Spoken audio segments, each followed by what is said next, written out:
Ladies and gentlemen, welcome to the 6th episode of the PUDcast with Jason and Mike. I'm Jason. Yeah, I'm Mike. And we're coming to you live from GameSwap, located in beautiful downtown Lincoln in the great state of North Carolina. Mikey, what's going on today, brother? Man, what's happening? Easy like Sunday morning. Brother, you got that right. I know it's a little bit easier than last Sunday morning. Absolutely.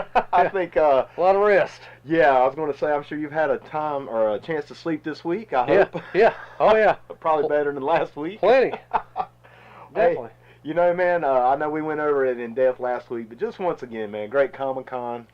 Did y'all ever figure out how many people showed up? Roughly right around 1,600. Wow, really? Yeah. 1,600 people, man. Yeah. That is amazing. That's a feat, brother. Yeah. Congratulations to you and everyone involved with that. I appreciate that. Thank you. Yes, sir. Well, Mike, let's see. This week, man, we have a pretty provocative subject, and it's actually our first in, I guess, what we'll call the What If series, I guess. You know, Mike, what we're about to go into today is something that me and you have discussed along with other friends of ours in our circle, you know, our pro wrestling fans, and our friends that are into this, you know, sport or art form, whatever you call it.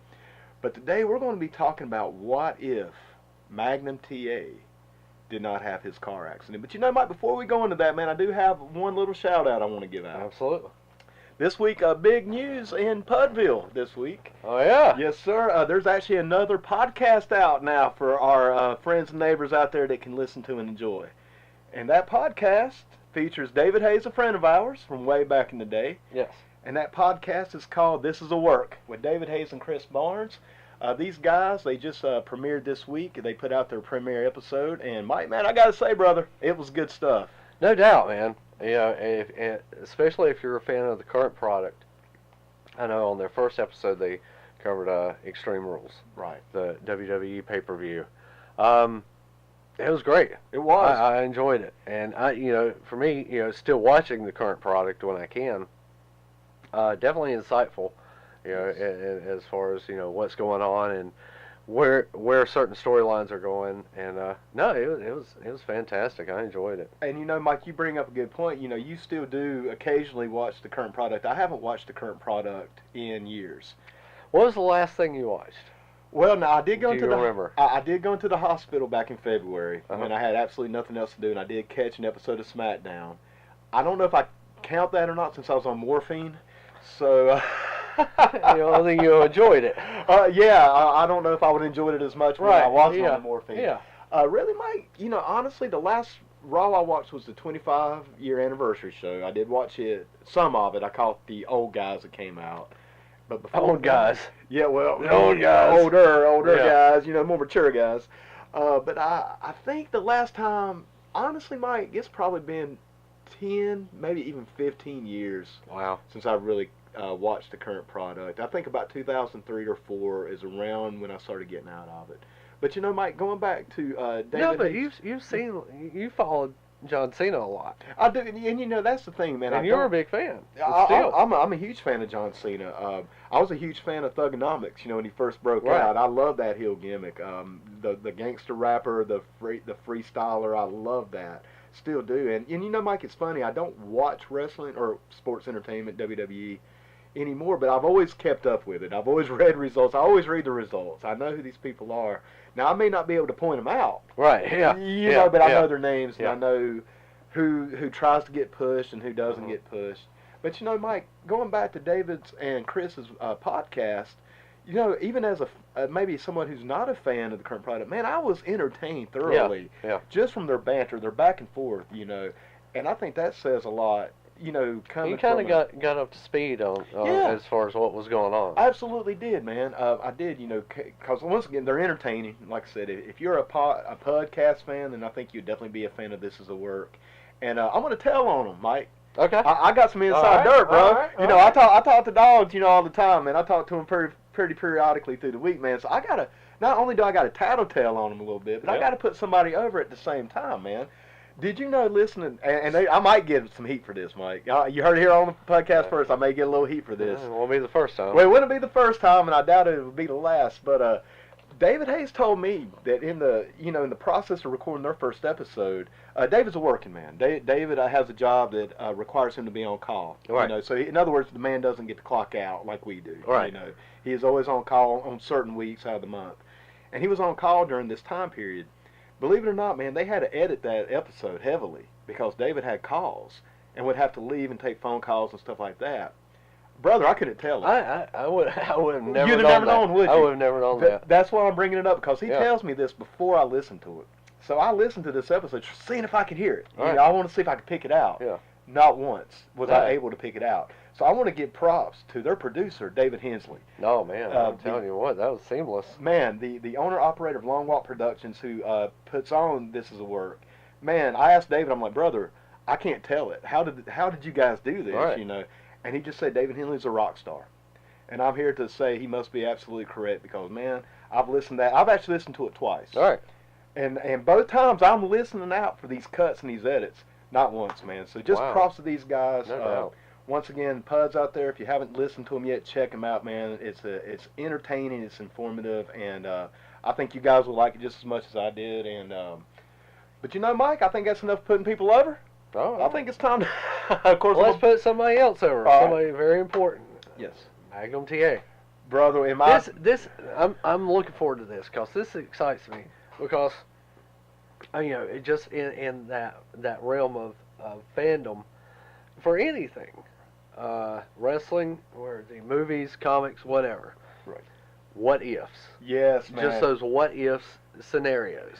And it's these questions that don't have right or wrong answers. No. You know, even before we started recording, Mike, I said, hey, you know, this could be kind of controversial. You know, we could stir up emotions, right. You know. And one thing, Mike, you said on the very first episode of the podcast, and let's reiterate it, this is just us. Yeah. This is not to be taken too seriously. No. We're not looking to get heat. We're not saying, oh, we know this, and this to be actual fact and definite 100% truth. No, man, this is just our opinions. Right.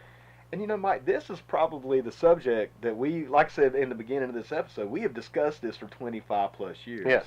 Just not only between me and you, but all of the friends and neighbors that, you know, are fans along with us, you know, that we talk to. This has been the biggest, maybe the biggest what if that we've ever talked about. And now we're going to put it here on the podcast. Right. We're going to do it here on tape. So, Mike, what do you think, brother? Okay. Or you know, give me your insight here. Well, I'll tell you what. Well, go ahead and start out with Magnum TA. If you're not familiar with Magnum TA, he was one, at that time during the 80s, one of the biggest babyface wrestlers. Huge. He was huge, man. He was huge. He was going to be as big, if not bigger, than Hulk Hogan. Absolutely. Who was the biggest babyface. Maybe of all time. Of all time. Of all time. I mean, that's really hard to argue. And it is. Between him and Dusty, I would say that was. Yes. But, you know, Hogan got marketed. Truth. Yeah. Out, you know, out the roof. And let's be honest, man. Hulk Hogan was on everything. You know, say what you will about Vince McMahon, but especially back in that time. I mean, man, Hulk Hogan's face was on everything from shampoo ball. I literally had a Hulk Hogan shampoo ball that I played with religiously up until, you know, I was too old to play with toys, you know. But it was on everything, man. Light switches, obviously T-shirts. Lunchboxes. Lunchboxes, man. Yeah. He had his own cartoon. I mean, you know, these are things that the Crockett promotion or anybody outside of WWE did not have. Yeah. So, but, you know, getting back to Magnum, brother, I have every confidence that if Magnum TA wouldn't have had that car accident, he would have been just as big or not bigger than Hulk Hogan. I have no doubt of this. Yeah, definitely. He was good looking. Absolutely. He had a great body, great build. He was talented, man. He could wrestle. He could work. He worked his ass off, and he got everybody over, and you know, and he was just incredible. He was an incredible talent. Everything he did, you believed. You believed it, man. And you know, Mike, you brought up something about, you know, being a good-looking guy and also being very talented. He had that magic combination of all the guys wanting to be like him and all the women wanting to be with him. Yes. Brother, if you get that, then that's golden. And not a lot of people have that. And Magnum TA was one of the very few that literally had that, man. I mean, you know, because I hated the Rock and Roll Express. All right. You know, and I got a point with this. You know, let me get to it. Let me circle around to it. Okay. The reason I did not like the Rock and Roll Express because all the girls loved them. Absolutely. You know, I'm over here just saying, oh my God, man, these are a bunch of teeny boppers. Oh yeah. You know, I mean, if all the girls like them, then they can't be that cool. You know, and so a lot of jelly going on. There was. It was hating. Yeah. I was drinking a lot of haterade. But when it came to Magnum TA, it was the opposite, man. All the girls still loved Magnum. But Yeah. my God, man, he was my hero. Yeah. I mean, really, I've always said Dusty and the Boogie Woogie Man, and obviously Hogan as well. But Magnum was up there for me as well. Right. Man, when I got introduced to Magnum, it was like, whoa, man, Yeah. this is the real deal. Yeah. He was a man's man, and I mean, just a wrestling icon, becoming an icon for that time and era. He, and Dusty said this before. He could have been a movie star. Oh, absolutely, he could have been. Absolutely. TV or movie star. Whatever he wanted to go into. Yeah. Absolutely. Well, Mike, I tell you what, brother, you're being the historian of the PUDs here. You have a little background on Magnum before we start getting into the what ifs and things like that. Maybe a little backstory of Magnum. Well, Magnum got started in wrestling right around 1978. I didn't know it was that early. Yeah. Okay. Well, I say this, because you think about this timeline. When he had his car accident in '86, he'd only been wrestling for 8 years. That's true. That's true. Right. I mean, that's not a long time. In the grand scheme of things, It's really you not. look at the careers of Hogan, Yes. Flair, Dusty. 8 years is not a long time. It's a drop in the bucket. Yeah. It really truly is. I think Yeah. it's just being our age because I was only 3 years old, and it's like wow. But from 78 to 86, you're right, man. It's only 8 years. That's Yeah. not a long period of time. Not at all. So he started gaining his biggest popularity in '82, '83. Started steamrolling him when he was with Bill Watts in Mid-South area. Started getting really popular. Right. But it wasn't until '84 when he joined Mid-Atlantic and Jim Crockett Promotions that he skyrocketed. Right. Right. And it was never the same after that. It was almost like there was never any drop. You know No. what I'm saying? Once he hit that spark and once he hit that launching point, man, he never had peaks and valleys. It was just a complete No. peaks. It kept going up and up. Right. Now, Mike, when did him and Tully go into their feud? 'Cause this is a hot feud, bro. '85. Okay. 85. Once again, It is the feud right. to measure any feud by. And man, people, I think there's always been that question, which was the bigger feud, with Tully or with Nikita. Personally, I go with Nikita, because that was when I was really emotionally Right, that was invested. that was a huge feud.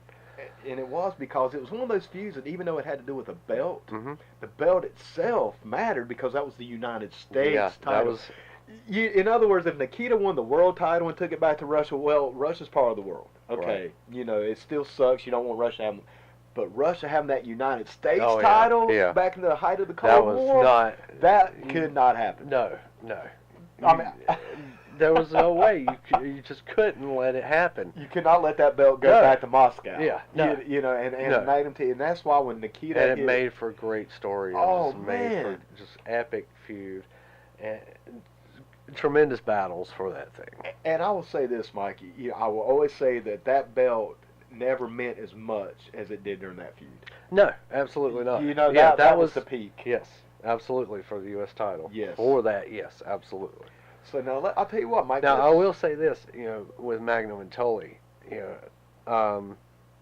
with Nikita and Magnum, it was a lot of pride. Right. The feud was a lot of pride. There was a lot of respect there, but it was a lot of pride. Patriotism as well. Right. With Magnum and Tully, Hatred. pure It was hatred. hatred. Right. Exactly. You could see it, and it conveyed so well on TV and in the matches. It was just this hatred, this struggle. It's just. And let's face it, man. When this feud climaxes at Starrcade, 85. in the infamous now, probably one of the most well-known cage matches of all time. I mean, I'm talking all time, Yes. brother. I'm talking from from the beginning on up to modern time, man. That I Quit match in the cage will always be considered the I guess the measuring stick. It is. It's the pinnacle of every I would say blow-off feud. Yes. As far as this is the end. This is what's going to end this feud. You can't go anywhere from here. No. And what? It's never been replicated. No. I don't think. I totally agree, man. Even going up into the Attitude Era, Right. you know, which I love that era of professional wrestling, but nothing came close No. to it, man. It was, and you know what the beauty about that match is? To this day, there's still a little controversy over it because Tully never truly said the words "I quit." Never Man, said I quit. They kept the heat on him. Yeah. Oh yeah. To this Made day, him, still made him. Yeah. It totally came out of this thing bigger and hotter than he went into. For sure. And he was the absolute loser. Yeah. And he never said the words. And and I know you've seen it. I've seen it probably. I want to say I've seen this match at least 200 times. Oh, it's up there. And that very end of that match never ceases to give me chills. No, it is epic. It's magical. Yeah. It's truly magical, man. I always have equated professional wrestling matches to a magic show. Mm-hmm. You know, we know this is not legitimate combat sports. We know this now. You know, I didn't know that when I was a kid, man. I'd fight you over that when I was a kid, but now we obviously know that. But just like when we go see a magician, we know a magician can't fly. Right. But we don't want to see the wires. Right. You know, we want to suspend that disbelief and come out like, whoa, how did they do that? And I think the greatest trick, quote-unquote trick, magic trick of all time, was that ending to the Magnum Tully cage match. I mean, man, it was phenomenal. Just like you, man, I can go back and watch it right now for the 500th time and still go back to being 10 years old. Right. Watching this thing, just like, oh, my God, how did you talk about two professionals, man, excelling at their craft is what you had. Yeah. So, Mike, I tell you what, man. I don't think they held back on that match. No, I mean they were putting it all in. They put everything into it, and they didn't hold back on each other. No, they beat the shit out. Once again, it goes to show how professional wrestling is just an animal within itself. Right. There's nothing like it, man. Is it fake? Hell no, it's not fake. No. Is it predetermined? Yes, it is. Absolutely. It is predetermined. Yeah. Is it a legit? Most times, most times it's predetermined. But that doesn't mean it's all the time going to be predetermined. I mean, you go tell the Road Warriors back in 1984 that they're not going over, man. They may have a difference of opinion, and guess who's going to probably get the win? It's probably going to be the Road Warriors. I mean, and that's just one example. But it really fascinates me about pro wrestling when, quote-unquote, kayfabe was killed, how it actually showed how much of a craft that this thing is. Right. I mean, it's okay. Yeah. It's not combat sport. It's not legitimate competition. I kind of look at it sort of in a way like figure skating, believe it or not, where you take. I mean, high impact figure skating. I mean, that could break your neck, but you have two people going into something, working together in tandem to put on an overall performance, man. You know, in other words, it's not about these two people fighting each other. It's about these two people working together to put on a show, put on a performance and an exhibition. But anyway, man, I think we put over pro wrestling long enough. Well, that's what we're here to do. That is what we're here for. That's what we're here to do. So let's go. You know, he's had his huge. I mean, because we could do like 5 episodes on just Magnum and not what is his career, not what else, what happened. Right. But we've gotten through the Nikita feud, and that was officially the last feud. As far as I know,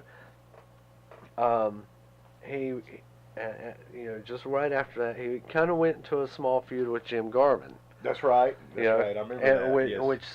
Which spouted out some great Jimmy Garvin promos. Which every Jimmy Garvin promo, brother, was a 10 out of 10. Oh my God, these were 11 out of 10. His heel promos, though, I think, because it wasn't long after this that Jimmy turned. Right. You know, baby with Ronnie to go against the Midnight Express. Right. But those were some really good ones.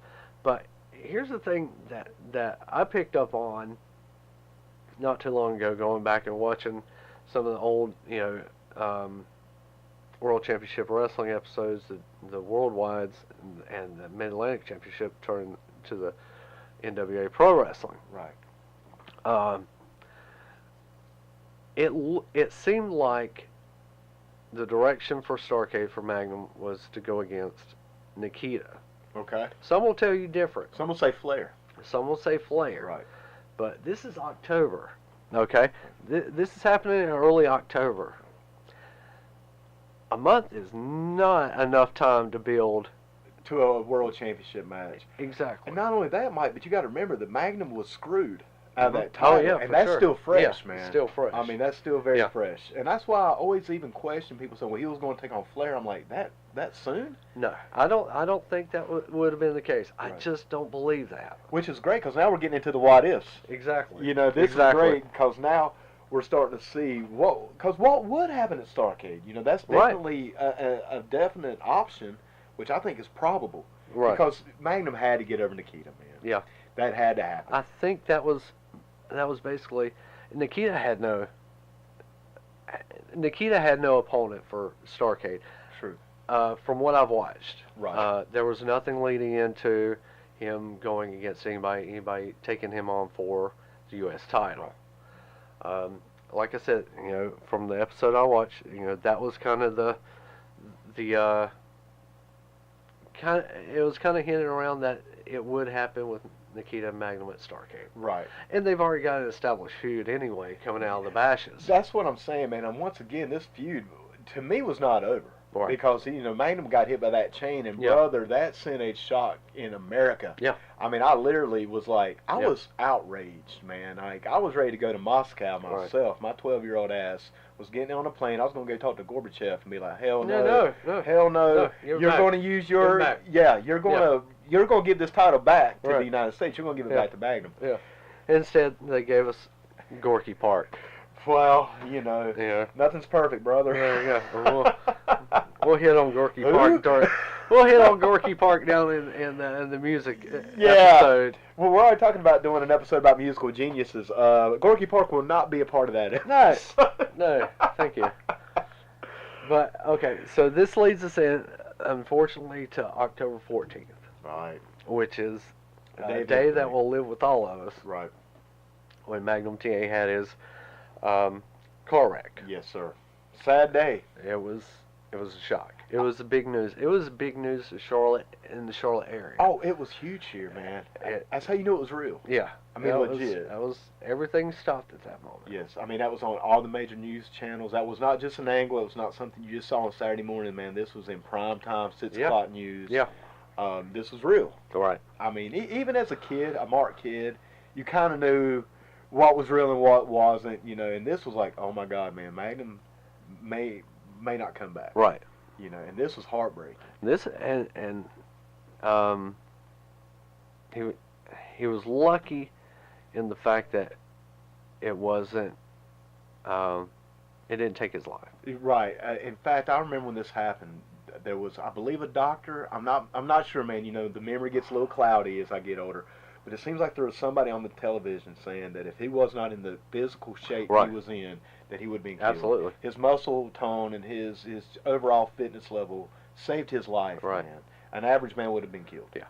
You know, but Magnum TA was not the average man. Right. You know, thank God, because we still have him here, and we still, you know, he's still on this planet, man, and we still get his, you know, his insights. We still can watch his interviews, and he would still go on to work even after you know he rehabilitated and was able to walk on his own with the assistance of a cane. He was still able to work for Jim Crockett Promotions, and even into the Turner buyout, he was still able to work for WCW. Exactly. We still saw him on TV, still doing commentary, still getting heat with Tully. Yeah. You know, that was hot, man. When Tully came out and pushed him down. Oh, that was hot, huge, bro. Huge. That was something, man. You can get that. We can get that because that is a whole big story. That is a whole big thing unto itself. Yes, sir. Huge. So let's go into Starrcade. Well, no, let's back up for that moment. For that weekend, before the accident, it was Magnum and Dusty. They were booked to go into the cage against the Andersons. Right. In the cage, it was Charlotte, I believe, Charlotte Coliseum. Right. So, unfortunately, the accident happened, and Dusty was left without a partner. Right. Of course, he just previous he had been attacked by the Horsemen, where they broke his hand. Right. And he had to wear the cast, make it good. Make it good. So, thinking that Dusty didn't have a partner, substituted Arn Anderson with J.J. Dillon. Right. It's going to be an easy night. We're just going to whip on roads. Yeah. Well, everybody's shocked. My shock. Everybody's shocked. Dude, I was like, what is... Yeah, go ahead. Yeah, standstill. I mean, you have the standstill moment where Dusty is coming down, and probably 10 feet, 15 feet behind him walking is Nikita Koloff. Nikita Koloff, man. Now I'm first like, watch out, Dusty. And I still, yeah, that was everybody's reaction. that wrestler's going to get you. That was, you know, God, what's going?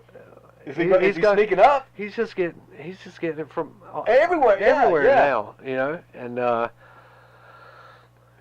yeah, I still get chills just thinking about this, talking about this. But you know, Dusty goes in the ring, and everybody's still in shock. He gets in the cage, and he goes right after Ole Anderson and J.J. Dillon, and still Nikita's just now getting up the steps to go into the cage. He's kind of looking around, kind of like, what do I do here? Apprehensive. I just don't know. And he goes straight for Ole Anderson, and it goes nuts, man. It goes nuts. If you've never watched this in your life, if you watch anything at all in your whole life, and you want to see a miracle happen in front of you, watch this. Look it up and watch this. It is the most amazing thing. A hated individual for so many years in this territory. Right. In a snap. The biggest baby that there is. Yes. I mean, right off the bat, man. At that moment. Yes. He was the most over. Yes. Now, you know, Mike, we've also discussed, and this is actually going to be another podcast. You know, me, even though it was historic, man, and it was mind-blowing, I still think, man, how to put this the correct way. I still think Nikita was such a strong heel. Oh, I don't know if it was the best route to go. We're actually going to do a what if series on that by itself, so we're not going to go too deep. I don't want to go too deep in that personally. Well, we'll definitely get into the arguments for that. For and against, yes. You know. But you cannot take away how mind-blowing it was. Man. It was. And it was special. It was special, man. It was. Nobody expected it. Nobody could have ever called this in a million years. No. You just turned Magnum's wreck flipped the company upside down. Absolutely. So this just added to that. For that moment, it was the greatest. It took everybody's minds off of a horrible situation. Yes. And it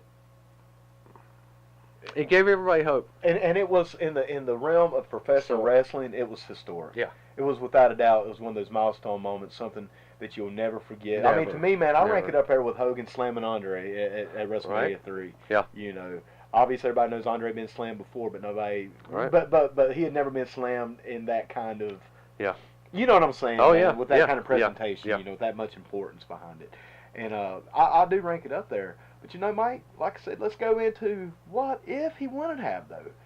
Oh yeah. By the way, the match lasted about 60 seconds. Yeah. After that, they just beat the hell out of everybody, and that was it. And just Did it even have a finish, or did they? Yeah, Dusty pinned JJ and bloodied him up with the cast, and that was it. and they stayed out there for probably another 10, 15 minutes, just soaking in the crowd, soaking it in. Yep. And the superpowers were born. Yes. You know, and which was so cool because once again, man, I know we're going to do a podcast on how society and professional wrestling have mirrored each other over the years. In fact, I'm really looking forward to that. But even during this time period, man, this is when the Soviet Union was kind of on the decline. And this is when we had relations were coming together, yes. Man. We were really getting into a new era of peace with the Soviet Union, which would eventually dissolve back into Russia and the other states. But Nikita and Dusty being the superpowers were directly reflective of what was going on in society at the time with Russia or the Soviet Union at the time and America, also known as the superpowers. Right. And it kind of gave way to the elimination of the nasty, dirty Russians. Yes, it did. It really did. Which had been portrayed for decades and decades and decades. Because once again, man, as society was lightening up with that, as we saw the decline of the Soviet Union, as we saw peaceful relations being built, that gimmick had to change. Right. But once again, man, I go back. Nikita was just such a scary heel, man. Right. But we'll get into that. That's for another time. Absolutely. Well, brother, there's one person that didn't agree with Dusty's decisions, and we'll get into that here in a little bit too, as far as the what ifs. Okay. Well, let's go into a what if, man. So Okay. now, once again, this is just our opinions. You know, obviously there's no way to know what's right, what's wrong. You know, we're just kind of, for lack of a better term, we're just over here talking shit. Right. You know, for the most part. Mikey, what do you think? Let's talk about Starrcade. What do you think? Because you know, I think the two main points you'll hear is like, well, he was either going to go against Flair and win the title and Right. start his new reign, you Right. know, as the face of the company. Or do you think he would have went with Nikita? I tend to think Nikita. I do. I totally, wholeheartedly believe it was going to be him and Nikita at Starrcade. I don't care what anybody says. Yeah, because that, you know, we just discussed this a little earlier, man. But that feud had to have a proper blow off. You look properly. You look at the year before with Starrcade '85 and the Dusty Flair match. Yes. How long had they built that up for? Man, all the way from Flair turning on Dusty in the cage with the breaking Russians. With the Russians. Yeah. Yeah. When Dusty came out to save him, Right. and then the Andersons came in. And then they beat up. Dusty broke his ankle. Right. So even that had a Russian connection, you know. So you're talking about at least a 6-month build up to Starrcade '85. And really, man, you can almost go for a year, honestly, because even after Starrcade '84, you know, the feud never died. Yeah, the feud, the competitive feud, obviously never died. Never died. You know, we can always talk about greatest Right. feuds, and that one's up there, brother. Yeah. That one's so far up Yeah. there. Well, you know, Mike, let's talk about this, man. Let's go with that. Okay. And let's just say, you know, Magnum would win the match. You know, he would retain the U.S. title. Right. Now, here's where I start looking at this is where it could go in a lot of different directions, man. You know, and I want to say what I think the directions are. Then we can go a little bit more in depth in these directions. See if you agree, if you would add to it, take away. I want to get your opinion. But I see one of three things happening. Right. Magnum carrying on the banner. Yes. Defeating Flair eventually, maybe within that year, probably the next Bash. Bash was coming up. Absolutely. Bash '86 was coming up. That would have been a great headliner. Because Dusty. No, I'm sorry. What was? Yeah. Wait a second. Let me think. Oh my God, my timelines are off. That would have put him in Bash of '87. Okay. Yes, yeah. That would have been the '87 Bash. Yeah. So now, man, we have that. We also have. Let's go ahead and get this elephant out of the room. Okay. And let's just. And we don't have to go into it right now, but I'd like to discuss it at some point in this podcast. What if he went to WWE? Oh. You know, what about that? And before we go into that, what if he turned heel? That's hurtful. Now let me tell you something, man. I was listening to Jim Cornette's one of his many shoots. I love listening to the old guys, especially Corny, man. I love Corny to death. But he said something that kind of hurt my feelings, man. And I'm talking about just within the last couple months. Something I never even considered, Mike. I'm such a fan of Magnum. I'm such a fan of the sport. I'm such a fan of the whole production of what professional wrestling is. But I never thought about this. But Jim Cornette said something to the point, because they were having a similar discussion. Right. What if Magnum could have showed how he really felt about the fans? And then they started laughing. In other words, I don't think Magnum thought too highly of the fans, man, according to this little snippet. And he was like, what if he was able to go heel and tell the fans what he really thought? Right. That kind of broke my heart, man. Oh, yeah. As a 42-year-old man, you know, Yeah. I've turned 43 within that time period. Yeah. But I was like, oh my God, I've never considered, what if Magnum went heel? Yeah. What if Magnum joined the Horsemen at some point? Wow, man. I mean, you know, so I see three different paths, man. I see him keeping the babyface routine, carrying the title, being the face of the company. I see him going to WWE, or I see him turning heel within Crockett. Okay. So, do you see any other options or alternatives? I would have to say, I don't think he would have went north. Right. Just personally, because he was the babyface there. Yes. It would have made a lot of sense. Other than Dusty. Right. But obviously, you know, at that time, I mean, Magnum's really starting to get his career, you know, exploded and you know, just skyrocketing. He has nothing but his future ahead of him. Yes. Dusty's kind of winding down. He is. He would have surpassed Dusty. For sure. I think we can agree on that, sure. man. If that wasn't, he would have absolutely surpassed Dusty. If he had been marketed through, you know, marketed right through Jim Crockett Promotions and even into WCW. Oh, definitely WCW would have been maybe even bigger than Hogan. It could have If been. the marketing was done correctly. Yeah. Because I could see Magnum more as a action star in movies and things like this, even more so than Hogan, really. Man. Yeah. Hogan was a little one-dimensional. Right. Where I could see Magnum branching off. But let me ask you this, Mike. Okay. Because I know how much of a Ric Flair fan you are, which I am as well. Right. But I know you are a huge Ric Flair fan. Do you think Ric Flair, if Magnum would have stayed or would not have the accident, if he would have carried the banner for the company like we think, what do you think would happen to Flair? Do you think Flair would be as big today? Do you think Flair maybe would have been overshadowed a little bit? I mean, Flair's a great personality, man. Right. And I mean, you can't take away from it, but man, that's a variable. Yeah. That would have sent him on a different career path. I don't think so. Right. I honestly don't think so. Yeah. I think Flair, honestly, I think Magnum would have championed for that big baby push, but I don't think they would have kept the title on him the entire time. Not like a Hogan. Yeah. Hogan, that was a whole different monster. It's a different thing. Yes. It was a whole different work area. Right. It was a whole different monster. Whole outlook, different outlook. Right. You're right. The thing that sold tickets here in this area and in other areas, mostly the southern thing. Sure. And we'll discuss this some other time too, because I never understood how Hogan could have the title at that time and still draw as much. Oh man, he was he was drawing huge. the country. He was huge. But the biggest thing with having the heels have the world title was the chase. The chase, yes, man, and the escaping. Yeah. Chicken shitting your way out of it. You're cheating your way out of it. Absolutely. Man. It was just enough to keep that drama going. Yeah. You make a Our great guy point. will get this. He'll get it. He almost got it this time. And he can do it. He can do it. He has the ability. Yep. He's already shown this, Right. man. If it was for this guy cheating and taking shortcuts, he would have taken Right. it.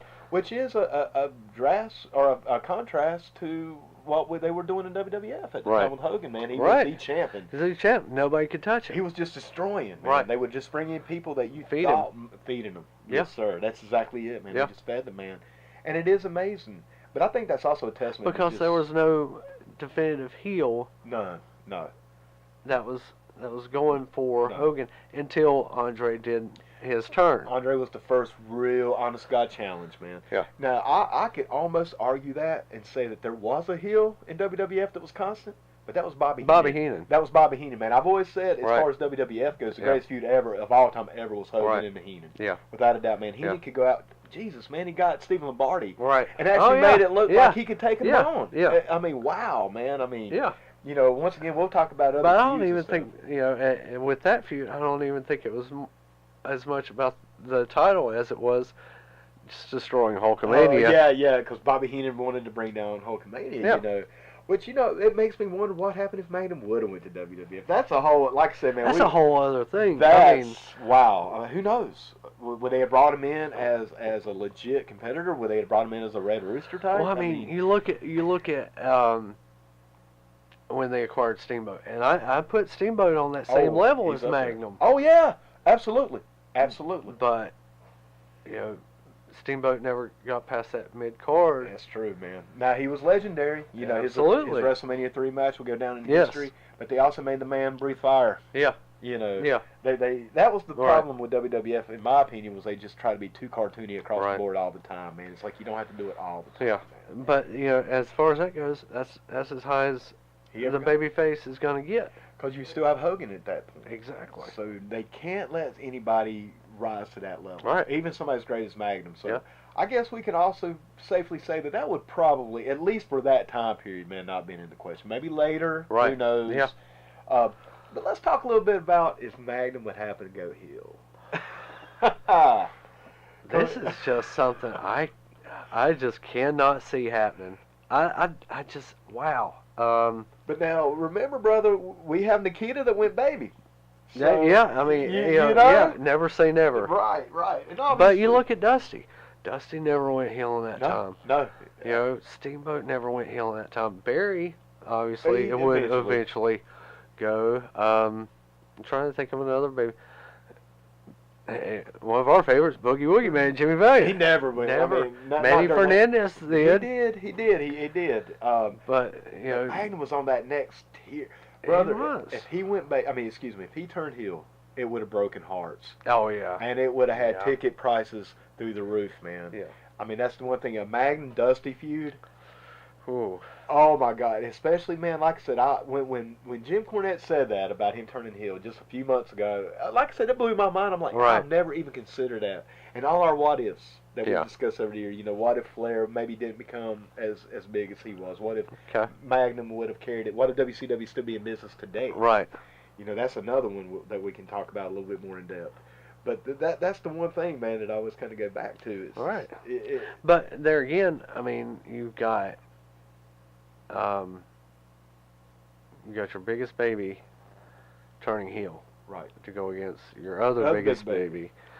Physically. But yeah, well, where do you go from there? That's a good point too, man. The only thing I can think of is you come back. Is you do another baby turn. You know, you redeemed yourself. Right.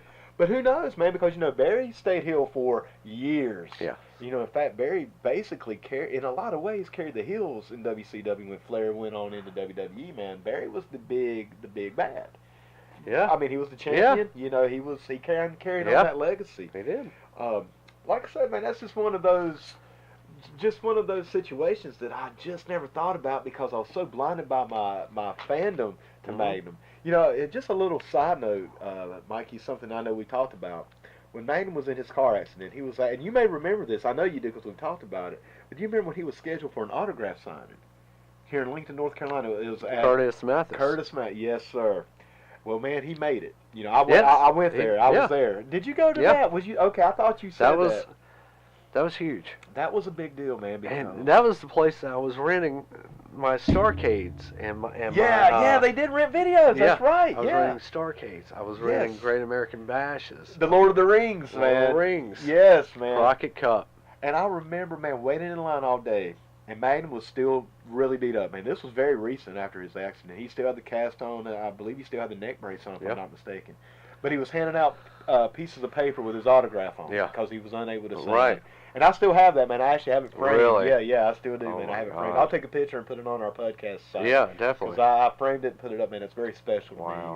me.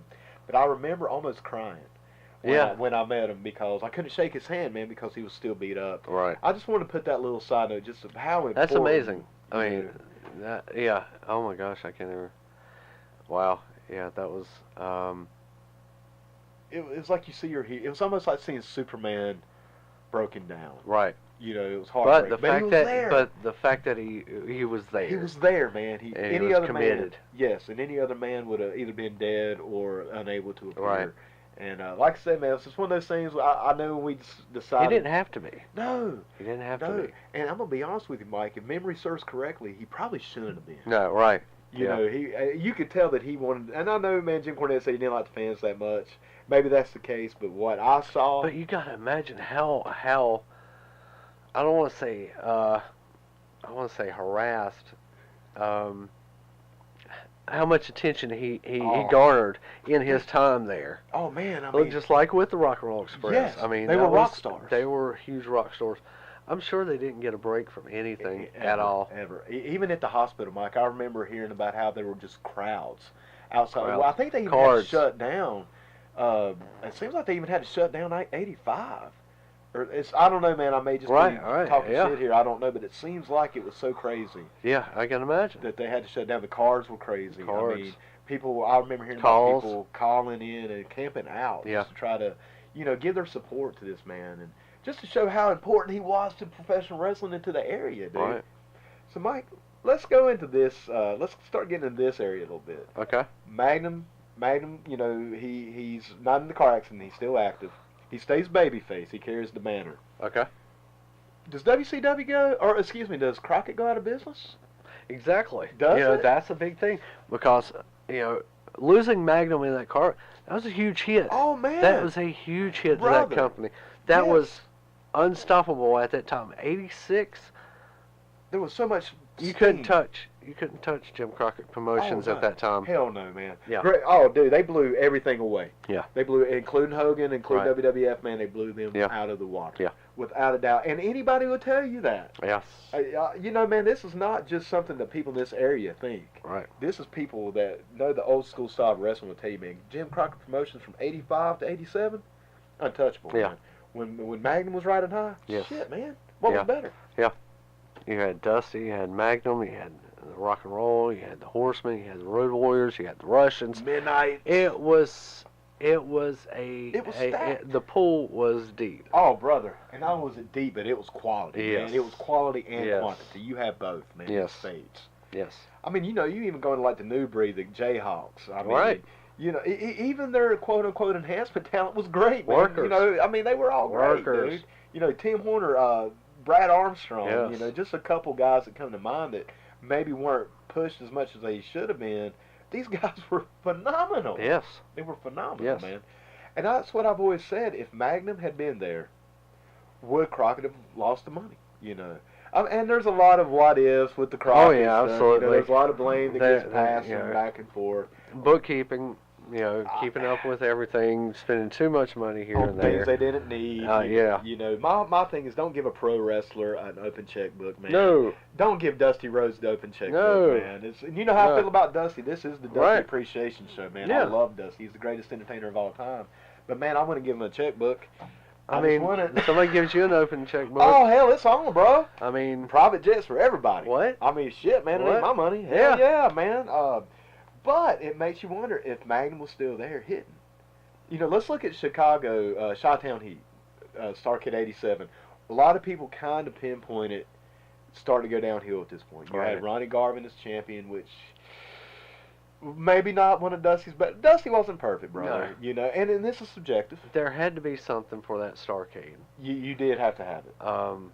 And honestly, I want to say maybe that's where you put Magnum in at 87. That's what I was just about to get to, I mean, man. you build it up for a year, you put it at 87. Magnum's been chasing this thing. Right. He's fine. Maybe put it in a cage. Yeah. If you want to really, the Horsemen keep saving him. Yeah. I definitely think that would have gone over better Right. than Ronnie. I never to this day figured out Ronnie as champion. I never thought Ronnie was championship material, man. Well, here's the thing, and everything that I know of that situation was, it was a transition, to get the title on somebody, and nobody wanted it at Right. that time. But Ronnie stepped up And- to be the guy to do that, Right. to have that transition, so Flair could win it back strong at a Starrcade. Yes. Right. That was the whole reasoning for that for Chicago. Chicago, obviously, heel town. probably not the best place to Put Ric Flair. Well, no, if it you want was Ric Flair to if you be want booed, Flair, to get yeah, heat. exactly. You No, know. and I don't. I think that was the thing, that it was to get Flair in there and get him cheered to get that title back. Well, no, then they did it right. They did it right. The one thing they messed up on was not putting the tag titles on the Warriors. Yes, yeah, that would have. That's what. Especially in Chicago, Yeah, man. I mean, yeah. there was a lot of drop balls, I think, in Yeah. that one. Taking it the Chicago for sure. Yeah. I think you could have done Atlanta. Charlotte. Charlotte, I don't think was big enough at that time. You don't think so, really? Not for that. Not for that. I don't know. Because at that time, I mean, Greensboro Coliseum was a lot bigger than Well, what they called the Old Charlotte Coliseum, Independence Arena. right. I I think it's don't know, Bojangles. Bojangles something now, yeah. Complex, whatever. Something, yeah. But yeah, it was a lot smaller than any of those venues Well, Greensboro for was that big show. for that one. For that big show. I still think Greensboro Omni would have in been Atlanta. the best. Omni. Omni would have been up there. Yeah. I still think Charlotte would at least been. I think it'd been better than Chicago. For sure. Yeah. Definitely. I just don't think it would have housed as many people as they could have. Absolutely. Yeah. That's for sure, man. But like I said, going into '87 Starrcade, Magnum TA still hot, man. He's still going to be over. He's still going Right. to be huge. I'm sure at this point, man, him and Nikita have had a definite blow off, man. The feud is over. I'm sure Magnum would have got over. I would assume. Man, I could even see a U.S. versus world title, or you know what I'm saying. I could see him going in with the U.S. title. Obviously, man, there's a lot of different twists and turns this thing could have taken. Could have. But man, I am to the belief system. And once again, man, it's just opinion. It's just us talking shit, as I've said in the past. But I really don't think Turner would have had to buy out Crockett if Magnum would have not had that. Right. I think yeah. they would have. They would revenue. they would have just made more money. Of course, they would have spent more money too. Yeah. So who knows? Who knows, man? Who Yeah. knows? Once again, I think the first thing you want to do is probably take the check out of Dusty's hand. Right. Let's Yeah. just keep it real, man. I think You know how I feel about Dusty Rhodes. Yeah. Well, I've said it again. You know, I said before, I'll say it again. He was the greatest in my opinion of all time. And in front of the camera or behind the camera, I think he's the greatest of all time. But yeah, man, you just don't want to give anybody the checkbook, you know. Well, especially when you're keeping up with the Joneses. Yeah, exactly. You know? That's a whole nother what if scenario too for Jim Crockett Promotions. Right. What if they would have tightened it up and not bought Watts the Pepper or yeah. their private jets and stuff like that? Yeah. In the UWF thing, that's definitely going to be a what if series. If the UWF would have been handled a little differently. But you know, man, like I said, I go back to Magnum, and I could see him. I could really see WCW or Crockett still in business today, man. They could have been. You know, with Magnum. Now, obviously, at this point, Magnum would have, been on his way out, probably looking at retirement. But man, he had that Hogan charisma. Man. Yes. If not, like I said, brother, I'll go a step further and say he had even a different kind of charisma that could have been more mainstream. Because let's face it, dude, Hogan never made it in movies. He just didn't, you know. Thunder in Paradise was alright. It's alright, man. But come on, dude. It was in syndication, you know. Yeah. I could have seen Magnum TA in blockbusters. Legitimate, yeah.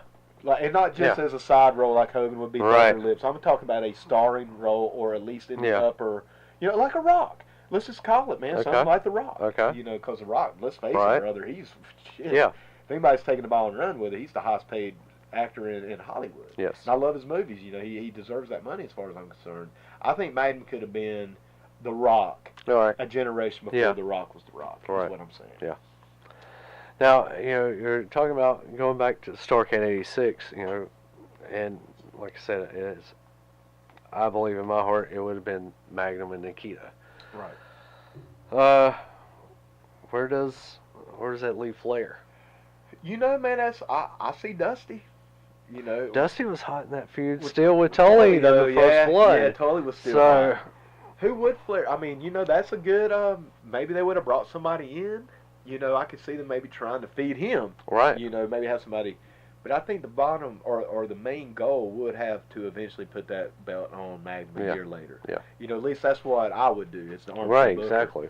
But you know, man, that does bring up a good point. Where does that leave Flair in that year? Because that's that Starrcade event. You know, maybe Barry was about to come in. Yeah. At that time, I think he may have been in at that time, I think he was doing a lot in Florida. Okay, this was probably around the time he was breaking in. It was before. Oh no, it was definitely before, because he had done his thing with he had started out in Mid-Atlantic, early '80s. Then he worked in Florida a lot. A lot, right. In the 82, 83 time frame, and he went up north for a little while. He was in. They brought him up to Charlotte for like a split second. Okay. He was actually supposed to be in Starrcade '84. Oh, I didn't know that. Yeah. I wasn't aware of that. Okay. Right. But then him and Rotundo, who was also in Florida at the time, they brought them up north as the U.S. Express. U.S. Express. Yes. Yeah. And the first real Americans. Right. Yeah, the first real Americans. And what a great tag team too. And they were on WrestleMania. One. That was the first one. Yes. And then stuff didn't work out up there, so Barry came back down. I think he did some spots in Florida. Then they brought him back up. Okay. To Jim Crockett Promotions, where he started getting in his feud. Well, I know he started teaming up with Dusty and. Teaming up with Dusty and Ronnie Garvin. That's right, because they are actually the U.S. Tag Team Champions. That's right, I forgot about that. Right. Yeah, that was a good team, man. Yeah. That was a really good team. And he started, igniting his feud with Flair. Right. Right around, afterwards. Because we have to bring up. That was after Starrcade. And we got to bring up, man, if we're going to talk about Barry, we got to bring up that match him and Flair had on television, that hour long. Oh, my God. Man, what a classic. I mean, obviously we'll talk more about Flair. That's the one. That one was the one that really put Barry on the map. Yes. Brother. And put him in a top seat for that top baby. Absolutely, because Mike, when I think about television shows, not just wrestling, man, I'm talking about all television shows from 24, Breaking Bad, Sons of Anarchy, Pro Wrestling, Star Trek, everything in between. That episode of Worldwide sticks out as one of the most memorable episode of television of any genre ever, man. Because that entire that entire hour was just, man, it was the edge of your seat. I mean, you really thought Barry was going to take that title. Oh, absolutely. I mean, it was just such It was going to happen. It was a historic moment of television for me, on my personal level. But yeah, you know, Mike, going back into the theme of the day, I do think WCW, obviously, man, I don't even think WCW would have existed outside of it just being the television show on TBS. I think the promotion would have stayed Jim Crockett. And I think we could still, like I said, man. Or at least the NWA. Or the NWA, yes, sir. Yeah. Yes. Because it was being consolidated at this point anyway. Crockett was already consolidating. I think Magnum could have been that flag bearer. Yes. You know, just like Hogan, I know we've said it before, man, but I think he could have been the Hogan. And like I said, man, even bigger and better. And something else about Magnum that I think he had over Hogan, Mike, and I want to get your opinion on this. Hogan was so huge. He was unbeatable. Even though he would sell, man. Now, say what you want to about Hogan, brother. He would put everybody over. He would make sure you got your heat. Yep. And he would make the sure monsters. that he would, man. I mean, he would plead, and, you know, being God Almighty, man, he was almost 7 foot tall, 320 pounds. Mm-hmm. He would sell. But Magnum, I think, being a smaller stature, actually gave him more believable. Yes. You know what I'm saying? In Yes. other words, I think he would have more sympathy from the crowd, like a Ricky Morton. You know, Rick Steamboat. Oh yeah, prime example, man. And I think that was something that Magnum would have over Hulk, is that you would have a more emotional response, because you would watch Hulk like you would watch a Superman comic. Exactly. You know, because you know at the end of the day, he's Superman, taking some hits. Sure, man, it's got to have its drama. Yeah, he's taking some hits. He's taking a pounding. A little bit of kryptonite here and there. But you know what's coming. He's going to win. He's going to Hulk up. And he is going to beat the monster. Yes. With Magnum, you just, I mean, let's take a Kamala, for instance. Because we remember when Kamala and Magnum had their feud, you know. And obviously Magnum got over in that. It was short-lived. It was more like, let's bring him in. Right. But, you know, when you saw Kamala and Hogan was bigger. Yes. He really was. He was, or just as big. Yes. You know, if not, like I said, maybe even a little bit big. Definitely more muscular. Yeah. Definitely more of a Hulk. Or a Hulk or a Hoss, you know. Yeah. Whereas Magnum, man, you thought that Kamala could really kill Magnum. Right. Well, you see, know? that was the thing. It was, with Hogan, it was more of the same. We had seen over and over again. We had seen this happen. Yep.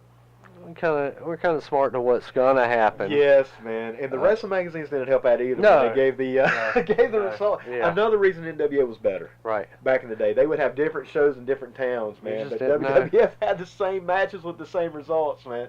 It may be a work if. If you have 15 cities in a row, and they all have the exact same finishes, man. Are you kidding me? Dude, I remember reading those things in the magazines. I'm like, well, maybe it is a work. You know? I'll still defend it. but Dadgummit. it was hard to defend though, man. It was hard. Yeah. You know, well, why's Hulk Hogan beat, you know, because it's Hulk Hogan. It's Hulk Hogan. He can beat the Iron Sheik in 30 seconds in every town. You know? You ever seen the Iron Sheik wrestle? It's like, why doesn't Iron Sheik change up the style? Just leave me alone, man. Don't talk about that. Shut up. But the NWA, man, they Patu. Iran Pillar. Yeah. But no, man, the NWA always had different shows, man. It kept that realism. Yeah. And that's, once again, I think that was what always kind of put the NWA over WWF anyway, was the realism. And when you put it on top of that Magnum TA, then Jesus, man, I just don't see how it could fail. But, you know, I do kind of stick by my assumption that I don't think Ric Flair would be as over today, man. I'm going to be completely honest with you.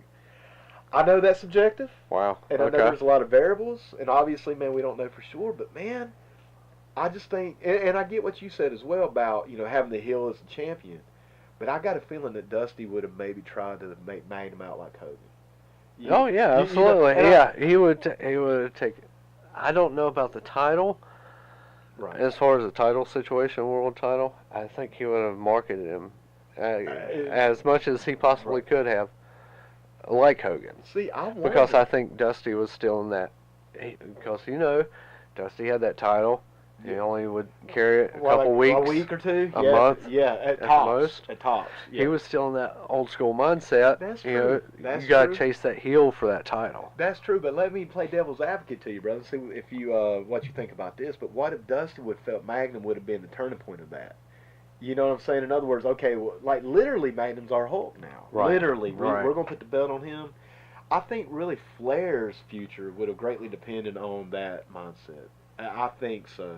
In other words, if it was still going to be the heel with the title and the babyface chasing it, then Flair would absolutely have stayed in that rank or in that role. If Dusty would have transitioned Magnum to be a Hogan style champion, where all these bad guys are coming after you, but nobody can beat him, I wonder, man, if Flair. I think Flair would have went to WWF a lot sooner. Yeah, I think so. You know, I think Flair would have been like, screw this. That would have been possible. And I think he would have been within his rights. Right. You know. Right. That's but the thing there again, you lose Flair, right. Which, you know, as much as Dusty and Magnum and Rock and Roll Express were a staple of that area, right.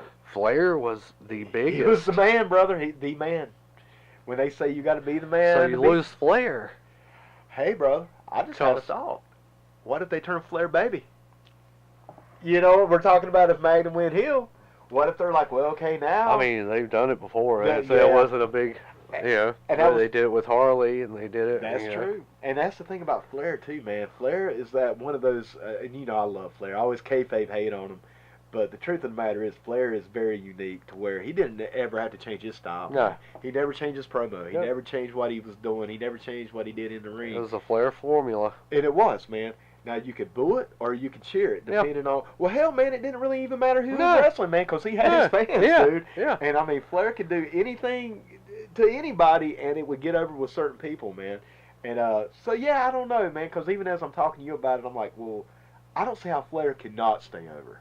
He's just that guy. Yeah. I mean, even with Magnum as the man, you're still...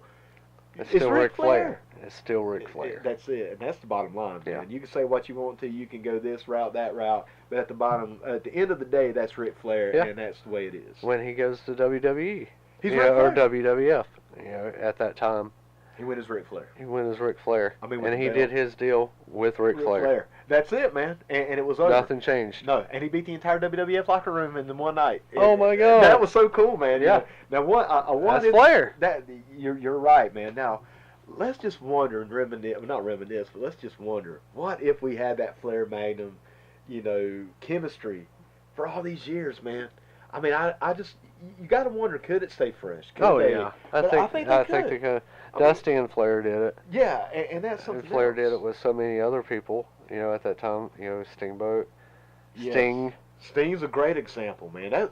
Hey, let's talk about Sting. Where would a Sting fit in with a Magnum TA dominant NWA Crockett WCW? Where would Sting? Would Sting still be as over? Because Sting was that young, fresh. He was guy. big. I think. Ooh, that's a good one, bro. That is a good one. That is a good one. I don't think we've ever talked about this. No. Wow. Okay. I think his path would have went around that same area. Absolutely. Of course, I mean, you know, they didn't give him, you know, the belt as soon as he was fresh in. That's true. He built up and built up and built up. Sure. And it wasn't until, what, 90 when he got the belt from Flair? 1990. Great American Black. That sounds about right. Great American Bash 1990. Now, I know they had some matches earlier. Oh, yeah, draws, for sure. You know, the Clash of Champions, which is a freaking classic, man. Yeah. A freaking classic. Yeah. You know, it makes you But wonder. they gave him time. They groomed him. They established him. Gave him the rub. Right. They right. gave him the rub. You know. So Magnum would have been 12 years in at that time. That might have been a good place for Magnum to go heel. You got this young, and let's be honest, brother, Sting was the shit. Yeah. Man. He was the man, dude. Right. When Sting came in, he was huge, man. Yeah. Everybody loved Sting. You know, he had the face paint like the Road Warriors, but he was different. He was a surfer type, man. Right. He had his own personality, and he was Sting. Yeah. And he was hot. Yes. And he could work. Yes. And him and Flair, man, had clinics. Yes. They had clinics. So that may have been a place where Magnum would have been like, oh, who's this new young guy coming in after my thunder? Right. I could really see a good little Magnum heel turn right there to feud against Sting. What would that have been like? Could have been. Oh my gosh. Let's talk about a heel Magnum versus a babyface Sting. You don't even need a title. No. I mean, no title needed, man. There it is. I mean, this is just the young blood versus the old school. The old school's pissed off. It's you know, Magnum is like having this young guy come. See, I'm getting goosebumps, bro. I know the people at home can't see this, but I'm over here like getting goosebumps just thinking about this situation. I mean, what if Steamboat would have come in with Magnum as a heel? Exactly. Oh, man. Right around that same era. Yes. Right at 80, what was that, 89? Man. Or when Steamboat came in. Yeah, but it was 89. Was it 88, 89, somewhere Late around? 88, 89. Hey man, let's look at this. Instead of turning Magnum Hill, imagine a Ricky Steamboat, Right. a Sting, Yes. and a Magnum TA as your big three babies. Oh, Jesus, because Dusty was That's been stacked. retired about this time. Yeah. You know, I think Dusty was in WWE. yep. I think he was doing the polka dot thing around this time. Yeah. Probably would have never had to go to WWE at this time. Probably not. But you know, I think Dusty would have been stepping back around this time. Yeah, for You sure. know, if you got those three For big sure. babies coming in, Yeah. he would have been in the mix. You know, he would have still been there. He's probably still been active. Yeah. But I think Dusty would have enough sense to be like, okay, let's start pulling Right. back. You know, even with Magnum and Steamboat, I seen him pushing back. 'Cause Sting was the man. Sting Yeah. was the young blood. He Yeah. was the lion coming in. And, Yeah. and he did. And he did. You Yeah. know, he ended up being the banner Right. carrier. You know, he never left. Flair left. Dusty left. You know, Ricky left. You know, Sting never left. God, man, that would just be so cool. You know, I could just see a Horseman versus Sting, Sting, Steamboat, Magnum TA, and Dusty Rhodes against the Four Horsemen. All right. Well, What would that have been? well- Like? Oh, Jesus, man, that would have made millions. Well, I tell you what. Speaking of that big super group, let's go back to the Bash '87. Okay. Again, Magnum, no accident, Right. still going strong. Going in Bash '87, still got the Horsemen. Yes. Running hard. Yes. Running hard. Big feud. Because this is about the time Barry joined him. Wasn't it about No, 87 no, or was that no, 88? 88. 88, okay. 88. Okay. Yeah, that was on down the road. But you're talking Bash '87. You're talking War Games. Oh, ooh, brother. Okay, so you got the Horsemen. Right.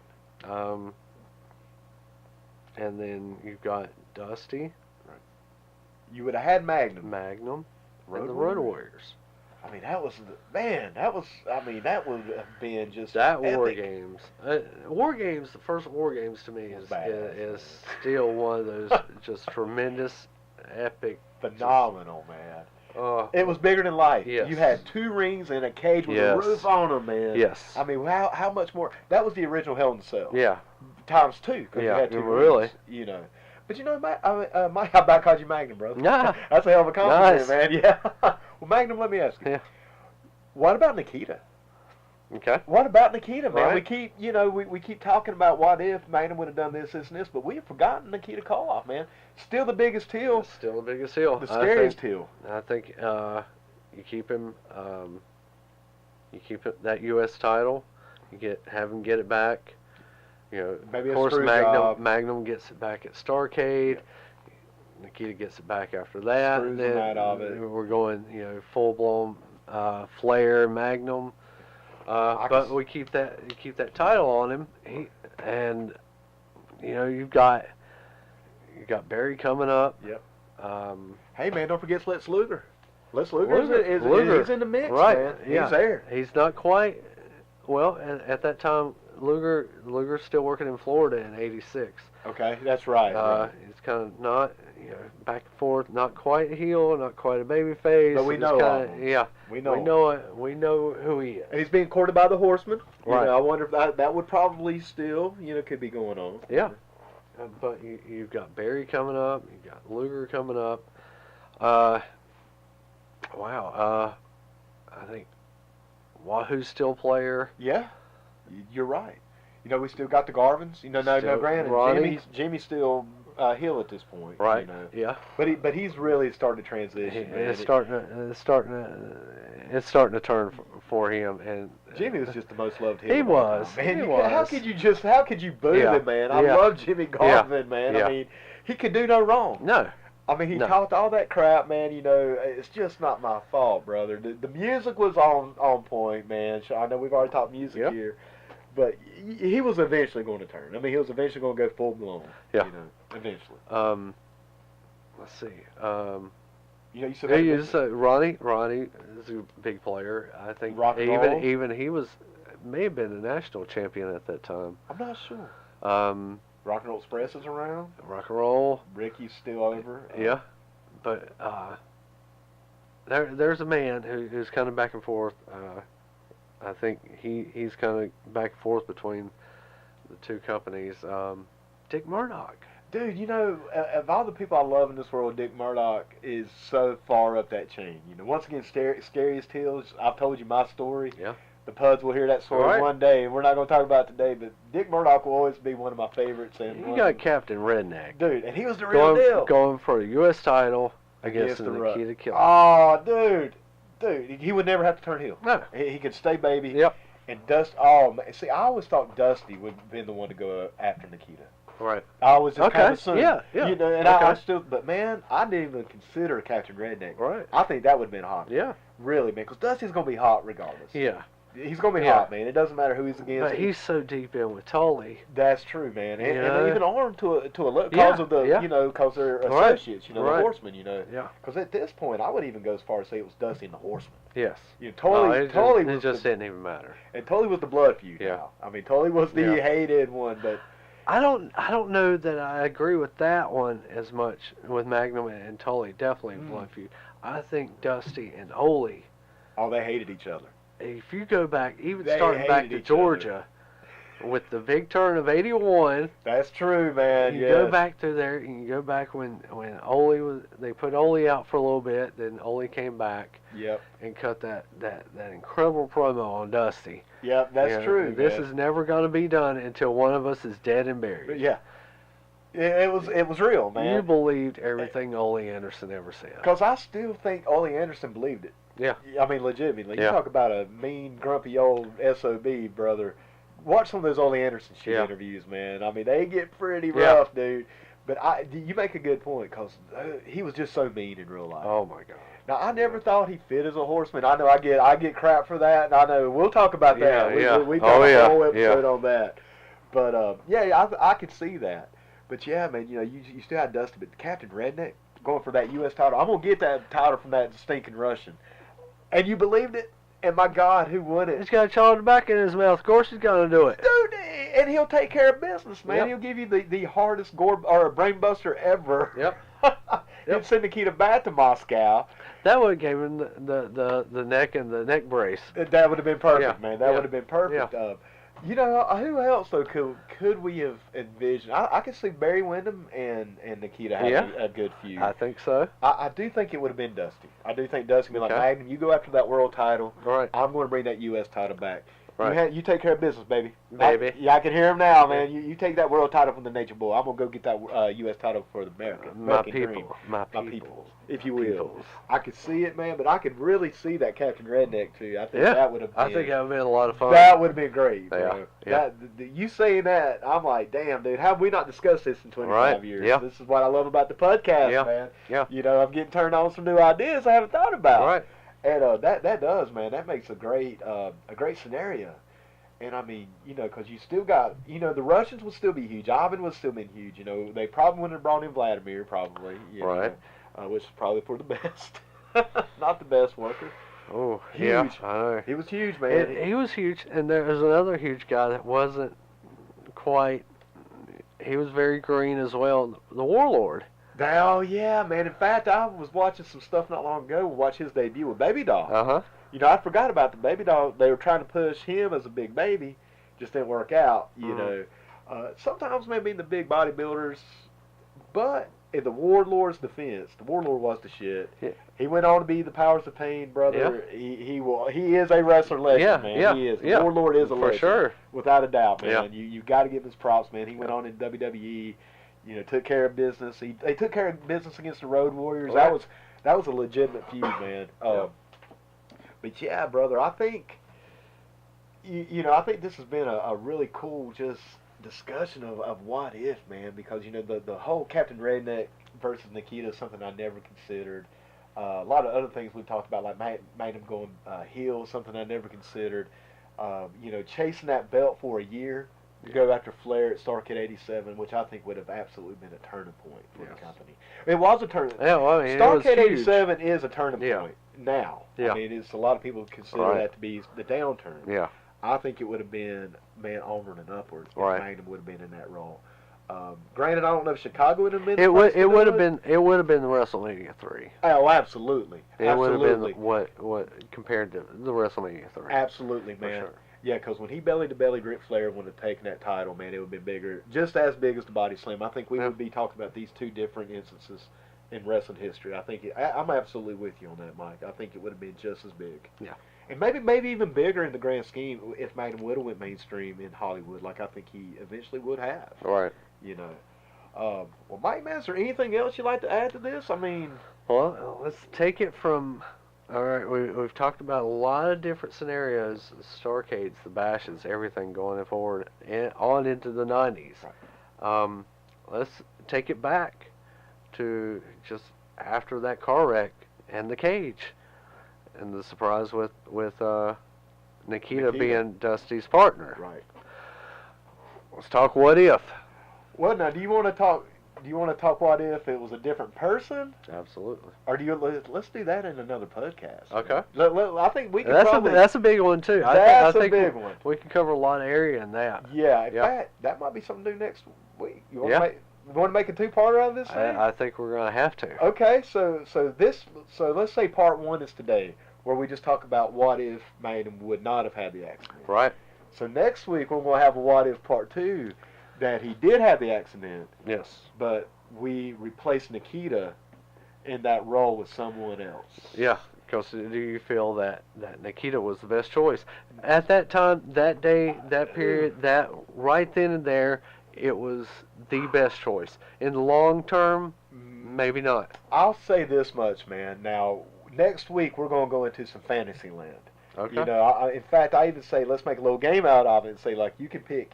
Let's say next week we can pick any wrestler from any organization. Maybe not Hogan. Okay. Maybe let's not put in Hogan. But WWE, if they're because there was no way Hogan was leaving the big spot. No I mean, that was just... Yeah. And we already know that would be over huge. Right. I mean, man, imagine Hogan. We'll discuss it, as a possibility. But I think, man, if we have to give just the facts or just what we have, in other words, we can't play fantasy book, or we have to work with the resources we have at that time. Mike, I don't think it was the right call, because I think Nikita was such a strong heel that had a lot more time that he could have used his heel gimmick. Right. However, given the severity of the circumstances, man, I mean, you just lost your top guy, man. You just lost your top baby. You just did, man. Dusty was always going to be up there too, but Magnum was neck and neck. And you got to put it over. You got to hit him hard, man. You got to come out with something unexpected, man. You got to swing for the fences, and brother, you got to hit it. Yeah. It ain't just swinging, man. You got to hit it. Yeah. I think given those conditions, I can't think of anybody right off that they could have used that would have been any better. No, I really can't. And not garner that reaction. No, exactly, man. You could have brought Captain Redneck out. It would have been big. People would have loved it, but it wouldn't have got that reaction, man. People are going to be heartbroken. Right. It's not Magnum. You had to try your best to take focus off of the heartbreak. Yes. And put it on the product and put it on what you're doing. Mike, you're right, man. I right off the top of my head, I can't think, other than maybe a Ric Flair or a Tully Blanchard, maybe, but it had to be a heel. But it wouldn't have made sense. No. Because one thing I will say about that term, Mike, that even to this day, me, I'm a psychology guy when it comes to wrestling. I like that psychology. I like, does this make sense? When Nikita was like, we respected each other. When I found out that my respected opponent, who I wanted to beat, was hurt, it broke my heart. Yeah. That was cool, man. You could buy it. You could buy it. It was absolutely believable. You could buy it. Because it felt real, man. Right. Because they did have that respect. It was legit, man. They really did respect each other. They worked too good not to, man. Right. And it put it over. Not only that, but it gave this monster a heart. Yeah. I just don't know if giving a monster a heart is the best move. In the long term. In the long term, In the long term. Yeah. I do tend to agree, given the circumstances of the tragedy. And it was a tragedy, brother. Mm-hmm. It is a tragedy. Right. Make no mistake of that. That when Magnum was hurt and cut short from his career, it was a tragedy amongst the wrestling community. And I even think, like I say, the entertainment community, because I do think Magnum could have, carried on and been even more. But yeah, man, given that situation, I can't see anybody else getting us over. And brother, I ate it up, man. I mean, I ate it up, dude. I was a huge Superpowers fan. Yeah. I mean, Nikita went from scaring the absolute shit out of me to being like, my top guy, man. Yeah. Just like that. Yeah. Just with that one interview. With everybody. Yeah. Oh, with everybody that night. Yeah. You look at everybody's reactions. They're chanting Nikita. yeah. 5 seconds into that thing. Nikita's name is being chanted, man. Holy shit. Dude, what is that about? Yeah. I mean, and that was the power. That I think, and I'll go back and say this, and you know it as well as I do. It's the power of Dusty. It is. It is, man. Once again, people hate on Dusty. Dusty could just sprinkle Dusty magic. Dusty magic on something, and it's over, man. It's over. Like I said, we have both admitted and we both agreed. Dusty wasn't perfect, man. He was a human being. He definitely, didn't. He wasn't perfect, man. He didn't have 100% batting average, but Jesus, look at what he did hit out of the park. I mean, Mikey, it trips me out that I hear and I see so much hate on Dusty Rhodes in certain mediums, maybe on certain Facebook pages, things of this nature. And I'm like, do you people not understand that what Dusty did, we're still talking about it to this day? No. Yeah. It trips me out. People are like, oh, Dusty sucked. Dusty was all about putting himself over. But, man, the Horsemen were great. Oh, man, you remember when Ric Flair got over on Ronnie and this and that? I'm like, dude, who wrote that? Who put the Horsemen together? It's like, Jesus Christ, man, it's like, I don't get it sometimes. But then again, we don't have to. No. And that's a part of it. It's everybody's opinions. It is, man. Just like this is our opinions. Right. Man. What we're talking about none of this could have happened, man. Magnum could have, not had his accident. WCW could have still bought out Crockett. All these things could have happened, man. Yeah. But I think we can make some safe guesses. Yeah. Estimations that definitely the world of wrestling would have definitely been different. Right. Without a doubt. Yeah. That we can agree on. Yes. Everybody can agree on. Yeah. Where that would have taken it, who knows? We Exactly. we can only do what we're doing today, man. Let's just discuss it and talk about it. Right. But I am 100% of the mindset that if Magnum would not have had that car accident, I'd be watching the NWA this weekend. More than likely. I really do. Probably at 6:05 on TBS. That would have been nice. That would be great, man. Who knows if there would have been a Monday Night War? There may have never been a war. Maybe the war would have happened sooner. Maybe WWF would be out of business now. Man, who knows? It's just one of them questions you just never know. I mean, what if Hulk Hogan would have went to WCW with a Magnum still active? Then what? Oh, wow. I mean, hey, there's something to think about.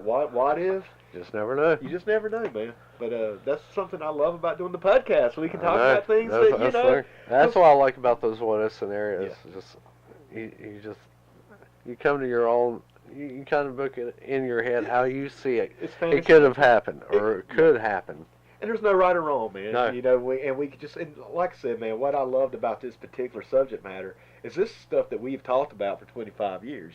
This conversation is not new. This is something me and you and other friends of ours have talked about. But on top of that, Mike, you're still talking and saying things that I didn't even consider. Right. Like the Sting situation. Something new. Yeah. That was like, wow, man, where will Sting fit into this situation? Ricky Steamboat, just stuff like that, man. Just stuff you don't even consider. But man, Mike, today has been a great one. It has. It really has. This has been a phenomenal one. I knew it would be. I did too. I've been looking forward to this all week. Just the scenarios, just different scenarios, just coming out and popping up. You're just thinking about stuff, and that makes you think about other stuff. Yes. It's just, it branches off, man. It's like each seed you plant branches into different directions, and each branch then branches off into different directions. Is this like one of your Star Trek timeline deals? Kinda, man. Is this what they refer to as the Genesis? Yo, boy. Kinda. You see, man, even in Star Trek, when they start getting into these alternate timelines, that's when you just don't think about it too much. Yeah. Remember how we were talking about the Magician a little earlier, how you just kind of got to zone out a little bit? Suspension of disbelief. Yes, sir. It's kind of like that with Star Trek, too, It's like, okay. There's 20 timelines. I don't care. I like them all. I'll buy it. Yep. We'll just keep it at that. Oh, well, Mike, brother, I think, man, we may start wrapping this bad boy up for today. Yeah, definitely. Next week we'll go into more what ifs on the Magnum. Yeah, like I said, man, this is our first what if, Yes. in the series of what ifs. This will definitely not be the last one because, man, I got a ton of them. Yeah, absolutely. We have a notebook full. There's definitely scenarios to go through. Yeah, and so we're going to make this its own little series, man. Definitely. We'll definitely have other little, because, music is another one we're going to have another series of. Once I think I said it last week, Mike, I'm going to say it again about our music episode. I am truly upset with myself that I remembered Master P. And Hootie Who was the shit, man. I don't care what anybody says. That was a dope track, man. It was. I don't care. I know I get heat. I don't care, man. Hootie Who was off the hook. Do you think... But I forgot Eddie Gilbert, man, and I forgot Smooth Operator for Rick Rude, and I'm like, man, how did I remember Hootie Who, but I forget Hot Stuff and Smooth Operator. So I'm a little disappointed, but it does take away from that Mr. Smooth P. Operator. Well, here's the thing, and you can actually get a pass off of this thing for that, because I mean Gilbert, Rude, Tully. I think even Magnum used it in a video. In a video form. I think he did, like a little vignette. I think he might have. So Smooth Operator got passed around a pretty good bit. So. But we still missed it, man. We did miss that. My friend Brian Drum, man, and I gotta give Drum props on, and Wayne Sisk. We about forgot to give Wayne Sisk a shout out. Oh. And Wayne Sisk, we got an idea for you, brother. We ain't gonna go too deep into it, but we gotta get you up here, Wayne. Yeah. That's all. Yeah, absolutely. That's all I want to say about that one. But Mike, before we here's a what if. Now, if Magnum had not had the car accident, do you think the Hootie Who would still have happened? I would only hope. I don't know, man. Because that really gets into the Monday Night War. That really gets into the whole... Yeah. I don't think they would have had to have a Monday Night War if Magnum would have stuck around. I think Saturday... So no Hootie Who. I would like to hope that Master P would have found his way into a wrestling ring at one time, because I was just so... Dude, Master P made me go, You know what I'm saying? He did. Right. And then he made me go Hootie Who. So... Okay, well, all right. Well, before we leave on that, speaking of music, and when we talked about music with Magnum, having no music, that's right. What if he had not had that accident? What would he have used? Hootie Who. Get the hell out of here. Ladies and gentlemen, until next week. Oh, my God. Man, Magnum may have actually been the first custom music for WCW or NWA. All right. Who knows, man? I could almost see Magnum being the catalyst for all these things. I could almost see Dusty like, we're going to give you your own song, Magnum. Okay. And we're going to sell this on our album. Right. Obviously, man, I may be giving a lot of props to this situation as well, but that's what I think, man. I think Magnum may have had his own custom music. Okay. At this point. Or would have had a band come in to do it special for him. Hell, well, I mean, because at that time, of course, Boogie Woogie had his own. That's right. Custom song. Rock and Roll Express had their own custom song. What do you think? Kind of give me an idea of what it would have sounded like. What genre are we working with here? Because with Boogie, it's kind of like that. Old soul type, kind of boogie woogie type, kind of bubblegum rock and roll, almost like type. beach shag type, kind of. Okay. I would almost with Magnum, and I know Dusty had this man as well, so maybe I'm kind of getting them, a little entangled. I'd go with a Hank Jr. maybe Southern country rock type thing, because he's still deep in the South. Right. They were also touring with like David Allan Coe, Waylon Jennings were on this. I can almost see like a Skinner type, type Southern rock. Like I said, maybe a Hank Jr. I can almost see Hank Jr. coming in doing a song special for Magnum, because he did, for Monday Night Football eventually. Right, yeah. I can see Dusty like, hey, would you come down here, brother, and make a song for Magnum, put right. it on your next album. See, I'm here, I'm seeing it, I'm envisioning it here in my mind, almost like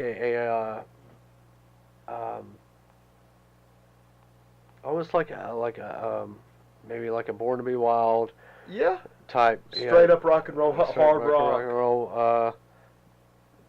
Maybe Bad to the Bone. Yeah, I was gonna say, yeah, man, maybe Americana type. Yeah. Like a Tom Petty. Maybe not necessarily Tom Petty, but Tom Petty, Bruce Springsteen type, maybe like Glory Days or Born in the USA, maybe. Yeah. Hey, man, Born in the USA might have been, Yeah. That could have been one.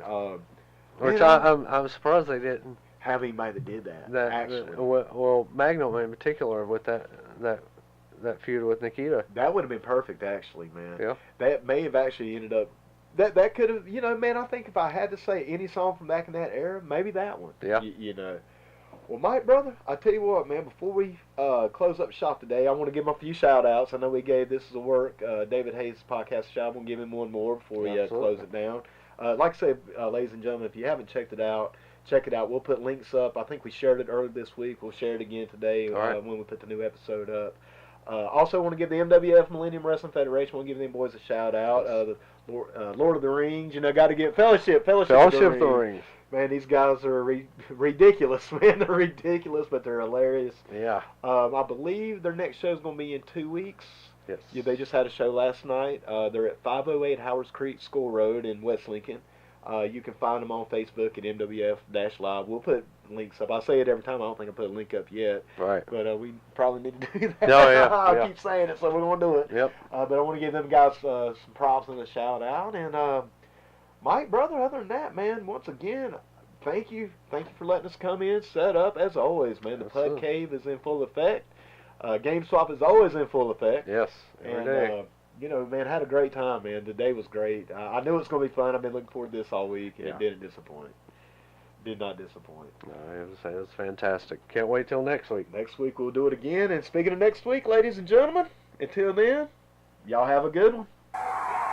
And not only that, David, I understand we're right at the end of our program. No. We have got to go. This has been a great event. There's some people out there that hate us for this.